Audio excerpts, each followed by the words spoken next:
Bonjour et bienvenue sur ma chaîne YouTube.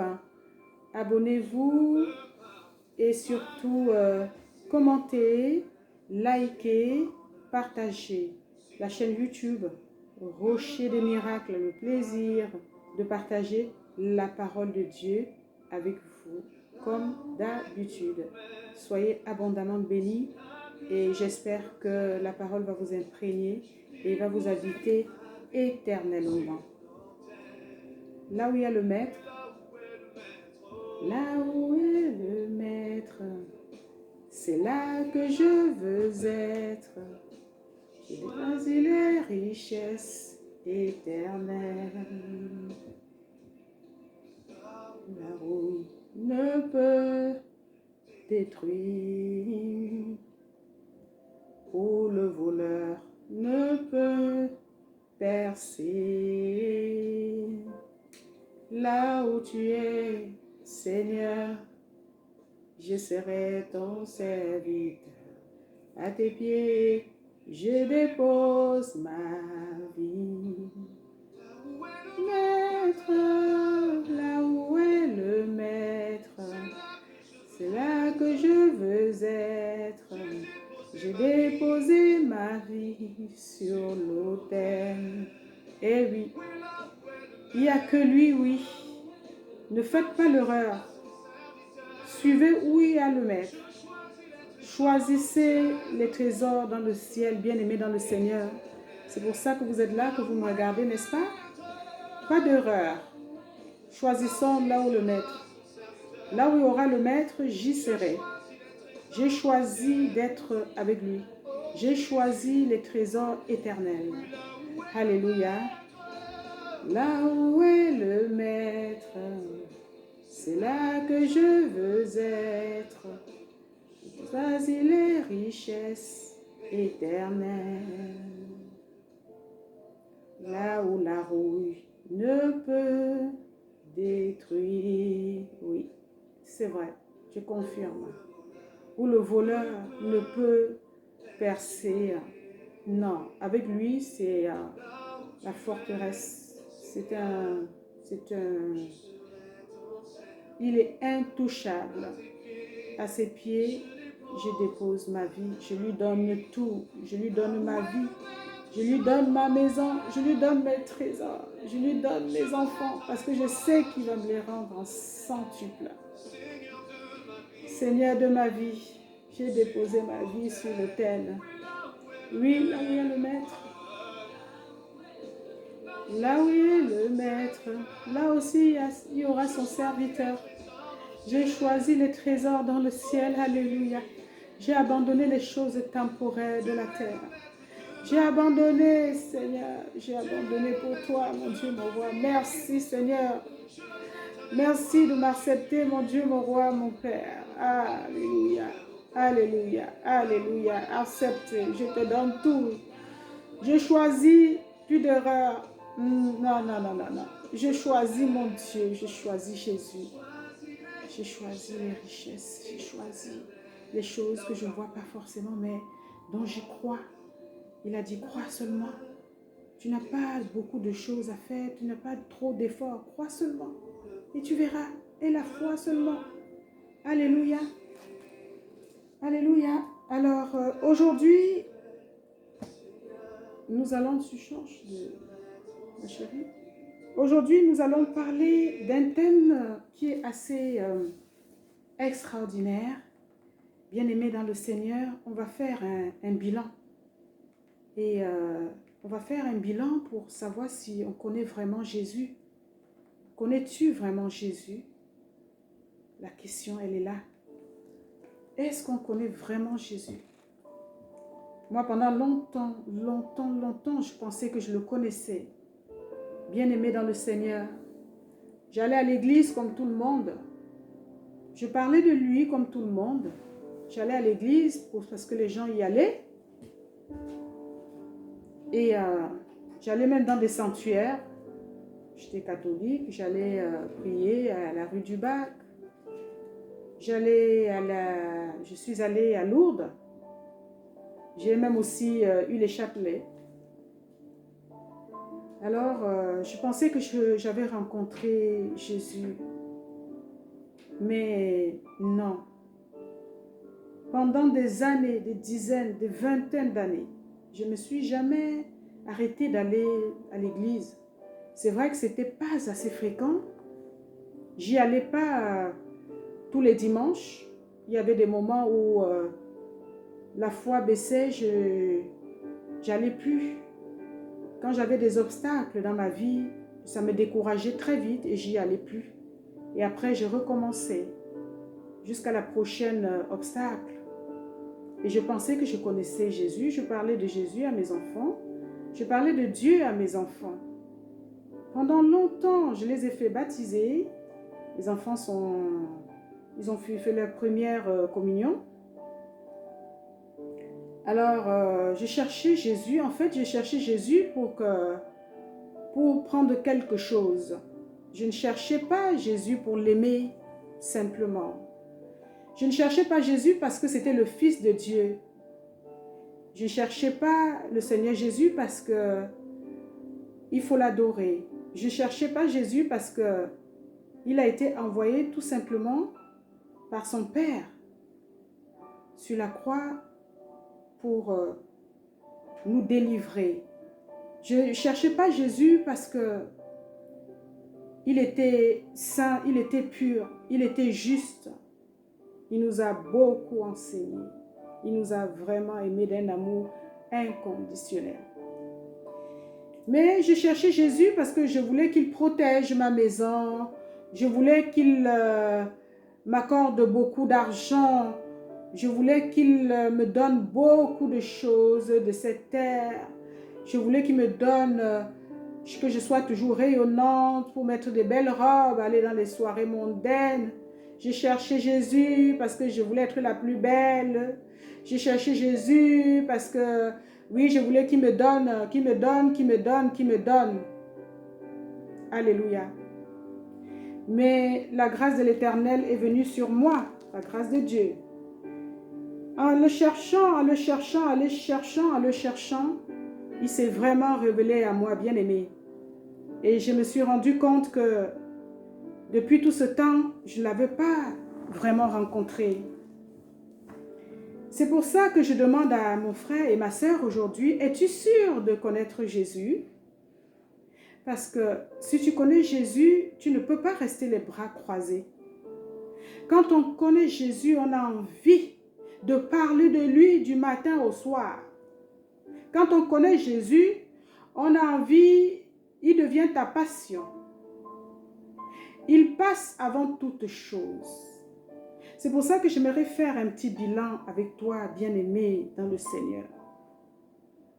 Quand tu connais Jésus, tu as envie de dire au monde entier que j'ai découvert la perle, le trésor. Et avec l'amour de Jésus, tu as envie de dire à tout le monde de goûter à cet amour, n'est-ce pas? Alors, par le Saint-Esprit, par le canal du précieux Saint-Esprit, nous allons prier. Père de grâce, Seigneur, viens dans chacun de nous, à nos lieux respectifs, pour nous servir de précieux canal comme tu l'as toujours été, Saint-Esprit. Et transforme-nous, nous avons besoin de ce feu qui va nous purifier, qui va nous protéger pendant la parole, pour que l'ennemi ne vienne pas toucher, pour que l'ennemi ne vienne pas essayer de picorer quelque chose. Non, Saint-Esprit. Nous avons confiance en toi, Saint-Esprit. Nous sommes sûrs que cette parole va nous toucher au plus profond et que chacun de nous aujourd'hui allons faire le bilan pour savoir si vraiment on a rencontré Jésus. Alléluia. Alors, Éphésiens 4, 21. Éphésiens 4, 21. Alors, Éphésiens 4, 21. Allons voir ce que Éphésiens 4, 21 nous dit. Alors, Éphésiens 4, 21. Si du moins c'est lui que vous avez écouté et si c'est en lui que vous avez été enseigné conformément à la vérité qui est en Jésus. On vous a enseigné à vous débarrasser du vieil homme qui correspond à votre ancienne manière de vivre et se détruire sous l'effet de ses désirs trompeurs. Bien-aimés dans le Seigneur, si du moins c'est lui que vous avez écouté et si c'est en lui que vous avez été enseigné conformément à la vérité qui est en Jésus. Voilà ce qui se passera. On vous enseignera à vous débarrasser du vieil homme qui correspond à votre ancienne manière de vivre et se détruire sous l'effet de ses désirs trompeurs. Quand tu es en Jésus, quand Jésus vient, quand tu commences à sentir la présence de Jésus, il t'enseigne déjà. Il te lave les yeux, il t'éclaircit. Et automatiquement, bien-aimé dans le Seigneur, tu dois savoir que le Saint-Esprit est dans toi, que Jésus est dans toi. Quand tu commences à te débarrasser des vieils hommes qui étaient dans toi, de ton ancienne vie, il s'agit de te débarrasser de quoi? De l'orgueil. Il s'agit de te débarrasser de tes angoisses. Il s'agit de te débarrasser de tes convoitises, de la calomnie, de toutes ces choses qui n'honorent pas le Seigneur Jésus. Il s'agit de te débarrasser, bien-aimé, de la méchanceté. C'est ça. Parce que aimer Jésus, ce n'est pas toujours d'aller lui demander des choses, n'est-ce pas? Aimer, être en Christ, c'est d'abord l'aimer en tant que le Fils de Dieu. L'aimer tout simplement. Quand vous l'aimez purement et tout simplement, c'est lui qui agit maintenant à votre place. C'est lui qui vous guide, c'est lui qui vous montre comment vous allez marcher. Donc ça, c'est vraiment un bilan. Es-tu prêt à détourner le regard des choses mondaines? Es-tu prêt à ne plus t'impliquer de tout ce qui se passe dehors? Es-tu prêt à ne plus honorer, à passer tout ton temps à faire des choses qui n'honorent pas ton Dieu? C'est de ça qu'il s'agit.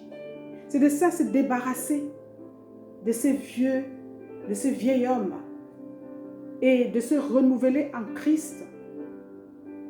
Donc, aimer Jésus, ce n'est pas toujours de prendre la vie aussi simplement. Il y a des concessions à faire. Il faut vraiment faire ce bilan. Quand tu te couches, tu dois te dire, est-ce que je marche selon l'enseignement de Jésus?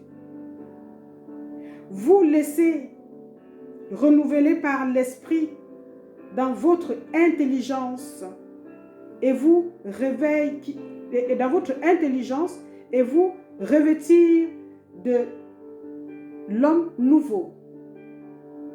Quand tu te lèves, tu dois te poser la question si l'homme nouveau est dans toi. Alléluia. Si l'homme nouveau, parce que ce qui est dans toi est plus fort que ce qui est dans le monde. Tu dois toujours te connecter pour savoir si l'homme nouveau, si tu t'es revêtu de l'homme nouveau ou tu es toujours avec des idées dispersées dans des choses vaines. C'est comme ça le bilan. Le bilan, il est ainsi fait. Et il y a l'élément que je vais vraiment ressortir qui est, sur cet élément, il y a d'autres dérivés. C'est l'orgueil. Pour savoir qu'on n'est plus, qu'on s'est dévêti des anciens vêtements, pour savoir qu'on s'est débarrassé des vieils hommes, on doit savoir qu'on s'est déchargé de l'orgueil. Dans l'orgueil englobe beaucoup d'autres dérivés, d'autres péchés. Quand on est orgueilleux, la Bible nous explique ce que c'est que l'orgueil. L'orgueil est un amour de soi-même. Il est l'état d'un homme qui se surfait. Il est l'état d'un homme qui se surfait, c'est-à-dire un homme qui se surfait, s'admire dans ses œuvres, se prête des qualités qu'il n'a pas. L'orgueil est un amour de soi. Quand tu aimes trop ta personne, oh, tu dis, oh, est-ce que vous savez qui je suis? Je suis tel, c'est moi un tel, c'est moi qui fais ça. Oh oui, l'orgueil. Tu aimes la chair en fait. Tu n'aimes pas l'esprit, n'est-ce pas? Tu n'aimes pas l'esprit parce que si tu aimes l'esprit, tu ne peux pas te comporter ainsi. Et puis, quand tu es dans un état à chaque fois, tu te regardes dans la glace, tu veux voir si tu es la plus belle, si tu es la plus jolie. Et tu t'inventes même d'autres qualités. En dehors de celles que tu vois toi-même, tu t'inventes d'autres qualités. Tu as envie de dire, oh, non seulement tu es déjà ce que tu crois, mais en plus ce que tu es, mais en plus tu t'inventes des qualités. C'est moi qui fais un tel. Tu deviens même mythomane, juste pour rassurer encore ta chair, pour rassurer, pour nourrir ton orgueil. Et derrière l'orgueil, tu as la convoitise. Quand tu es orgueilleux, tu ne veux pas que quelqu'un d'autre ait quelque chose, ait la bénédiction. Parce que tu as peur que cette personne ne te dépasse. Tu as peur que cette personne ne possède plus de choses matérielles que toi. Quand tu es orgueilleux, tu ne sais pas demander pardon parce que ce n'est pas possible. Un monsieur tel, une madame telle ne peut pas demander pardon, non. Tu deviens même comme un dieu, quoi. Un dieu sur terre. Tu ne sais pas demander pardon parce que demander pardon, c'est une honte. Ça fait de toi quelqu'un qui n'a aucune valeur, n'est-ce pas? Parce que quand tu es orgueilleux, tu veux avoir de la valeur, tu vas avoir raison sur toutes choses. Tu ne peux pas demander pardon, non. Quand tu es orgueilleux, tu es égoïste. Tout pour toi, tu travailles tout le temps pour avoir encore plus et tu ne sais pas partager. Parce que tu as peur de donner à quelqu'un et qui peut grappouiller un peu ton orgueil. Tu as peur d'être généreux. Quand tu es orgueilleux, ça t'empêche de voir la face de Jésus parce qu'on te parle de quelqu'un qui est suprême. On te dit qu'il y a un Jésus. Tu te dis, mais non, quelqu'un ne peut pas être comme moi. Ton orgueil fait que tu ne peux pas disposer ton cœur, ton âme et ton esprit pour écouter la parole. Cette parole même qui t'enseigne, cette parole qui te protège, cette parole qui est source de vie. Et c'est en écoutant la parole, les paroles, que tu vraiment grandis, que tu sens que tu es dépouillé de ce vieil homme. C'est en écoutant la parole de Dieu, n'est-ce pas, que tu te transformes toi-même, que tu te découvres une nouvelle créature. Si tu n'acceptes pas le Christ et que tu demeures dans ton orgueil, je ne pense pas que tu connais Dieu. L'homme orgueilleux va à l'église parce qu'il veut déposer sa voiture, il veut que tout le monde le voie. Il a son costume, il ne peut pas bouger, il ne peut même pas taper des mains à l'église. Parce que taper les mains, acclamer quelqu'un qui n'est pas comme lui, c'est très difficile. L'orgueil.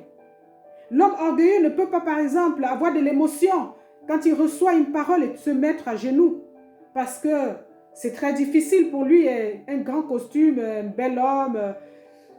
Comment il va se mettre à genoux et devant qui? Vous voyez? L'orgueil. Oui. Mais ça, c'est le bilan. Est-ce que de toutes ces choses que j'ai essayé d'énumérer, tu te ressens dedans? Si tu ne peux pas pardonner quelqu'un, c'est que c'est de l'orgueil. Si tu ne peux pas te poser à genoux pour prier, c'est de l'orgueil. C'est parce que tu penses que tu ne peux pas mettre tes genoux. Or, la Bible nous dit que tout genou fléchira, toute langue confessera, tout œil le verra. Alléluia. Bien-aimé, je t'encourage à faire le bilan. Parce que quand tu sauras qui est Jésus, quand tu sauras qui est dans toi, tu n'auras plus de panique. Tu n'auras plus peur. Parce que ce qui est dans toi est plus fort que ce qui est dans le monde. Quand tu sauras qui est Jésus, pour un oui ou un non, tu demanderas pardon à ta sœur. Que tu aies tort ou pas tort, Jésus dit, demande pardon pour qu'il y ait la paix. Parce que là où il y a la paix, Jésus règne. Là où il y a la paix, où il y a le Saint-Esprit. Parfois, il faut même prendre sur soi et se dire, je te demande pardon. Ça n'enlève rien sur toi. Parce que la personne qui te couronne de grâce, c'est Jésus. Alléluia. C'est Jésus. Quand tu l'as en toi, des mots ils sont tout de suite annulés parce que Jésus est dans toi. Même tes combats, il les récupère, il fait tes combats. C'est ça, être dans Jésus. Bien-aimé. Alors, on va lire Jean 14, 2 à 3. Jean 14, 2, 3. Jean 14, 2, 3. Pardon. Jean 14, 2, 3. Voilà. Il y a beaucoup de demeures dans la maison de mon Père. Si ce n'est pas le cas, je vous l'aurais dit. Je vais vous préparer une place. Et puisque je vais vous préparer une place, je reviendrai et je vous prendrai avec moi afin que là où je suis, vous soyez aussi. Là où est le Maître, j'y serai. Alléluia. Il vaut mieux que tu sois du côté où est Jésus. Jésus est en train de nous dire qu'il y a beaucoup de place dans la maison de papa. Et si ce n'était pas le cas, dans quel intérêt il nous mentirait? Il n'est pas un homme pour mentir. Jésus n'est pas un homme pour mentir, ni le fils d'un homme pour se repentir, n'est-ce pas? Ce qu'il nous dit, c'est la vérité, la pure vérité. Donc, dépose toutes les choses qui t'enveloppent, dépose tout cet orgueil, cette haine, dépose cette méchanceté. Et Jésus te dit qu'il a une place pour toi dans la maison de son Père. Il suffit simplement de croire en lui. Et vraiment, ta place est réservée, Jean 14, 2 à 3. Ta place, elle est là, elle ne va pas bouger. Nous allons continuer notre lecture. On va aller lire Marc aussi. On va lire Marc 16, Marc 15. Alors, Marc 16, pardon. Marc 16, verset 15 à 18. Alors, puis il leur dit, allez dans le monde entier proclamer la bonne nouvelle à toute la création. Celui qui croira et qui sera baptisé sera sauvé, mais celui qui ne croira pas sera condamné. Voici les signes qui accompagneront ceux qui auront cru.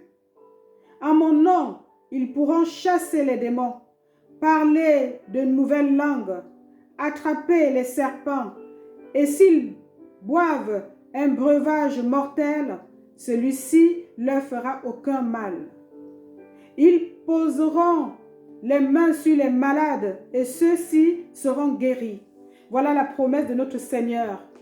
Quand tu as déjà accepté de te déposséder de ces vieils hommes, quand tu as fait le bilan sur toi-même et tu dis, en fait, j'allais voir Jésus parce que je voulais satisfaire mes désirs.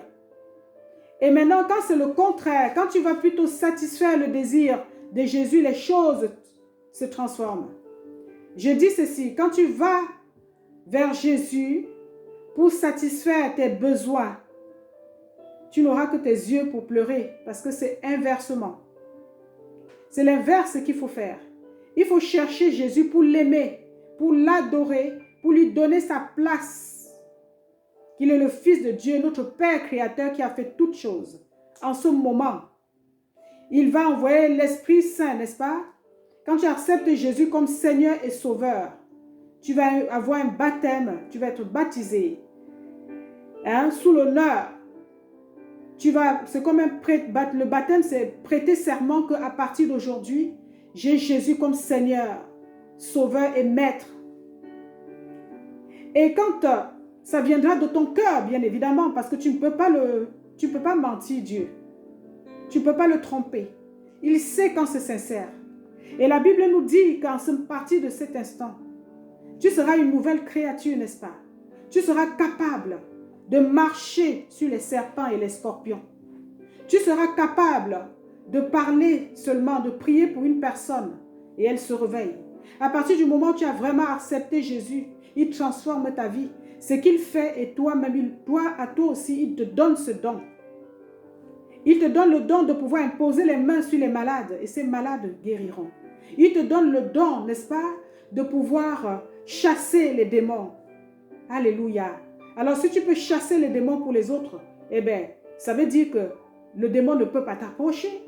puisque c'est ce qui est dans toi qui te permet de chasser ces démons. Alors la force qui est dans toi te purifie déjà, ça te protège en permanence et tu vas jusqu'à travailler aussi, chasser d'autres démons. Tu dois porter la parole dans le monde entier. Parce que quand on connaît Jésus, on n'est pas égoïste. C'est un amour qui est inexplicable. C'est un amour qui te comble.